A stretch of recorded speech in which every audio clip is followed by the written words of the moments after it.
Assalamualaikum warahmatullahi wabarakatuh. Shalom, Om Swastiastu, Namo Buddhaya, salam kebajikan, Rahayu, Merdeka. Topik video ini adalah jenis hak atas tanah sebelum dan sesudah UUPA atau Undang-Undang Pokok Agraria.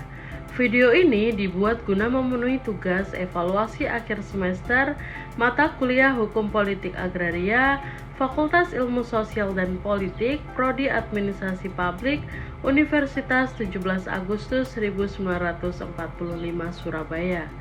Sebelumnya, perkenalkan kelompok saya yang beranggotakan.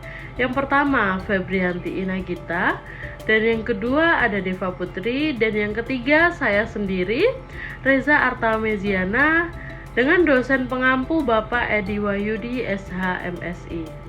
Sebelum mengenal lebih dalam mengenai jenis hak atas tanah sebelum UUPA, perlu kita ketahui apa itu hukum politik agraria.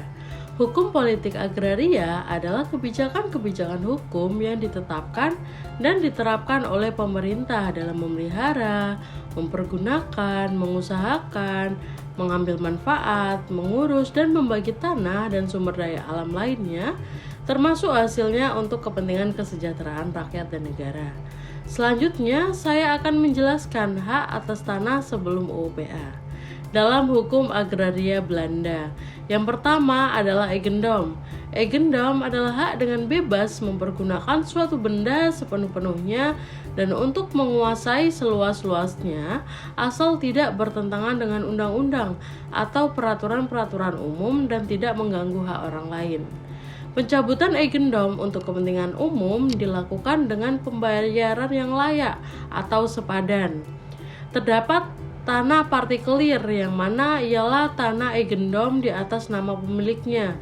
Sebelum UU nomor 1 tahun 1958 mempunyai hak-hak pertuan. Yang kedua ada hak erfak. Ialah hak yang memungkinkan seseorang menyewa tanah terlantar yang telah menjadi milik negara sesuai kewenangan yang diberikan hak eigendom atau kepemilikan, selain dapat mewariskannya dan menjadikan agunan. Lalu jenis hak erfak yaitu hak untuk perkebunan dan pertanian yang besar maksimumnya adalah 500 bahu dengan harga sewa maksimum 5 florin per bahu. Sedangkan hak untuk perkebunan dan pertanahan kecil bagi orang Eropa miskin atau perkumpulan sosial di Hindia Belanda maksimum 25 bahu dengan harga sewa 1 florin per bahu yang kemudian diperluas menjadi 500 bahu pada tahun 1908. Lalu terdapat hak untuk rumah teriran atau pekarangannya atau estate yaitu seluas 50 bahu. Yang ketiga adalah hak obstal, ialah hak untuk mempunyai rumah, bangunan atau tanam-tanaman di atas tanah orang lain.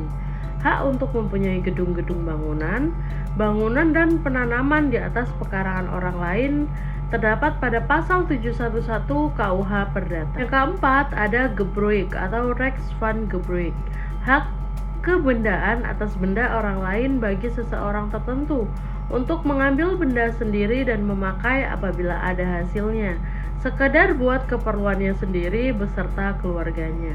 Yang kelima adalah Brooklyn, suatu perjanjian di mana pihak yang satu menyerahkan dengan cuma-cuma kepada pihak lain untuk dipakainya dengan disertai kewajiban untuk mengembalikan benda tersebut pada waktu yang ditentukan. Yang keenam ada Grand Controller, hak yang diberikan kepada para bukan kaula swapraja atau pendaftarannya dilakukan di kantor controller. Hak ini banyak diubah menjadi hak obstal atau hak erfak. Grand Delhi Matskepi adalah hak yang diberikan oleh Sultan kepada Delhi Matskepi, lalu Delhi Matskepi diberikan wewenang untuk memberikan bagian-bagian tanah grand kepada pihak ketiga atau pihak lainnya. Selanjutnya ada hak atas tanah menurut hukum adat ciptaan Swapraja. Yang pertama ada milik kiasan atau yoso, dan yang kedua ada Grand Sultan, semacam hak milik adat yang diberikan oleh pemerintah Swapraja khusus bagi para kaula Swapraja dan didaftarkan di kantor pejabat Swapraja. Dan yang ketiga ada Andarbeni, hak atas druwe, hak atas druwe desa. Dan yang keempat ada Pesini, Kalakeran.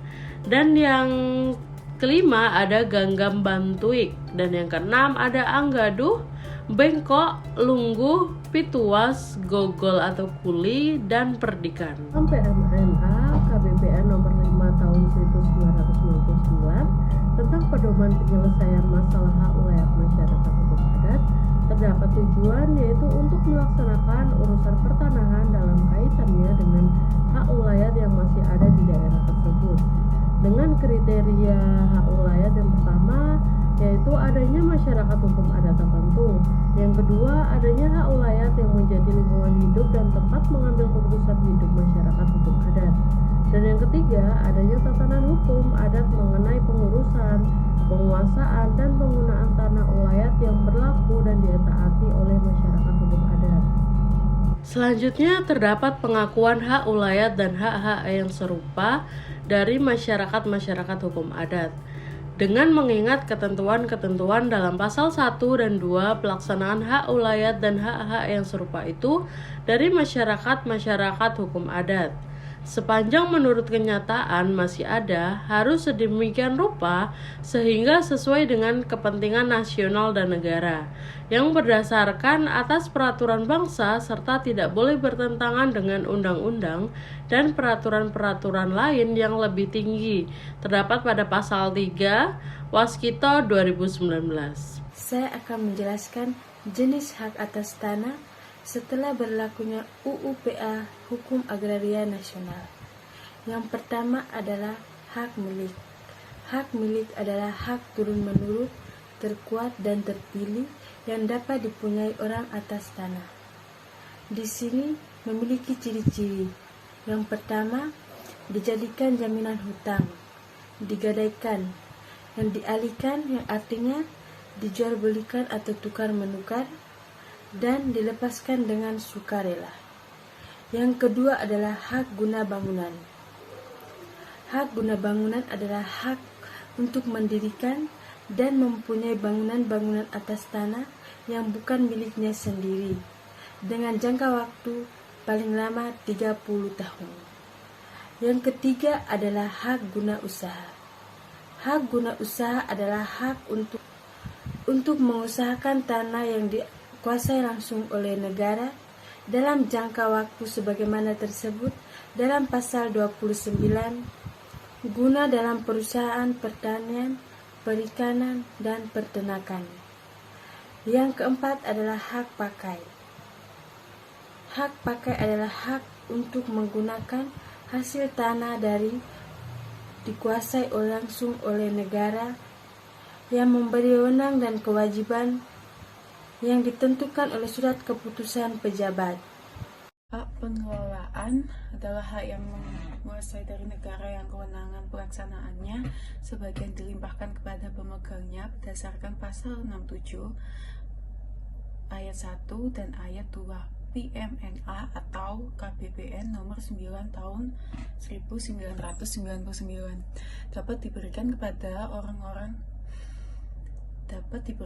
kepada badan-badan hukum sepanjang sesuai dengan tugas pokok dan fungsinya berkaitan dengan pengelolaan tanah.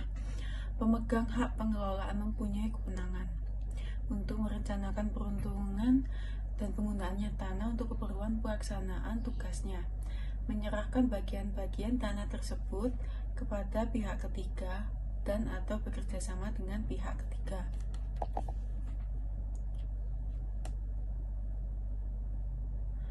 Untuk rumah susun ada bagian bersama, yaitu bagian bersama rumah susun yang dimiliki secara bersama tidak terpisah untuk pemakaian bersama dan kesatuan fungsi dalam satuan-satuan rusun. Contoh fondasi, air, listrik, gas, saluran pipa, jaringan listrik, atau telekomunikasi. Benda bersama, benda yang bukan merupakan bagian rusun melainkan bagian yang dimiliki bersama secara tidak terpisah untuk pemakaian bersama. Contohnya ruang pertemuan, parkir, bangunan sarana sosial, tempat ibadah. Kemudian tanah bersama sebidang tanah hak atau tanah sewa untuk bangunan yang digunakan atas dasar hak bersama secara tidak terpisah, yang di atasnya berdiri rusun dan ditetapkan batasannya dalam persyaratan izin mendirikan bangunan.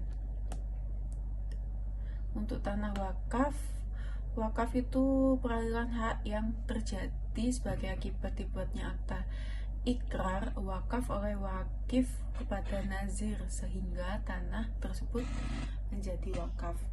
Hak tanggungan, hak jaminan dibebankan pada hak atas tanah sebagaimana dimaksud dalam UU Nomor 5 Tahun 1960 tentang Peraturan Dasar-Dasar Pokok Agraria, atau tidak berikut benda-benda lain yang merupakan satu kesatuan dengan tanah itu, untuk pelunasan utang tertentu yang memberikan kedudukan yang diutamakan kepada kreditor tertentu terhadap kreditor-kreditor lain. Yang berikut adalah tanah negara. Tanah negara memiliki beberapa pengertian. Yang pertama, tanah-tanah yang bukan milik seseorang, yang artinya tanah-tanah yang dikuasai langsung oleh negara. Yang kedua adalah tanah yang tidak dipunyai dengan hak atas tanah. Yang ketiga adalah tanah yang tidak dipunyai seseorang atau badan hukum yang dengan sesuatu hak atas tanah yang sesuai ketentuan yang berlaku. Hak menguasai dari negara. Dikuasai bukan dimiliki, arti memiliki wewenang kepada negara sebagai organisasi kekuasaan dari bangsa Indonesia itu untuk pada tingkatan yang tertinggi, mengatur dan menyelenggarakan hak-hak. Yang kedua, menentukan dan mengatur peruntukan penggunaan, persediaan dan pemeliharaannya yang dapat dipunyai atas bagian dari bumi, air, dan ruang angkasa itu. Ketiga, menentukan dan mengatur hubungan-hubungan hukum antara orang-orang dan perbuatan-perbuatan hukum yang mengenai bumi, air, dan ruang angkasa.